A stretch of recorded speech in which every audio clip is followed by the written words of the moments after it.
12 കൊല്ലം എല്ലാ ദിവസവും മുടങ്ങാണ്ട് വടക്കുന്നാഥനെ പ്രദക്ഷിണം വയ്ക്കുന്ന ഒരു ടീമുണ്ട്. അതിതാ വടക്കുന്നാഥൻ വാക്കേഴ്സ് എന്ന് പറയുന്ന നമ്മുടെ ടീംസാണ്. ഇവര് 260 ആൾക്കാർ എല്ലാ ദിവസവും വടക്കുന്നാഥനെ പ്രദക്ഷിണം വയ്ക്കും. തോമസ് ഏട്ടാ, തൃശ്ശൂര് പൂരാണ്. ഞങ്ങളുടെ പൂരൊക്കെ നന്നായിട്ട് പോകുന്നുണ്ട്. ആൾക്കാർ കൂടുതലുണ്ടെന്ന് തോന്നുന്നു ഇക്കൊല്ലം. എന്ന് വെച്ചാൽ ഇന്നലെയൊക്കെ സാമ്പിളിനൊക്കെ നന്നോളം ആൾക്കാർ വന്നിരുന്നു. അല്ല, ഇപ്പം ഞങ്ങളെ സംബന്ധിച്ചിടത്തോളം ഇന്ന് ഈ ക്രൗഡും ഇതൊക്കെ കാണുമ്പം ഞങ്ങൾ സ്ഥിരമായിട്ട് കണ്ടുകൊണ്ടിരിക്കുന്നതാണ്. എല്ലാ കൊല്ലവും ഈ പൂരം കാണാനാണ്. എന്നാലും ഓരോ കൊല്ലവും അതൊരു പ്രത്യേകതയായിട്ട് ഞങ്ങൾക്ക് തോന്നുന്നത്.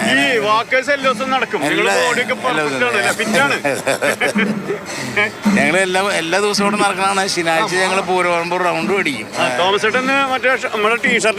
ഇന്നല്ല, സാറ്റർഡേയ്സാണ് ഞങ്ങൾ ഇടാറ്. അപ്പൊ ഇതുപോലെ പൂരത്തിന് ഇതങ്ങനെ നടന്ന് തൃശ്ശൂർ അളന്ന് കാണുന്ന ആൾക്കാരുണ്ട്.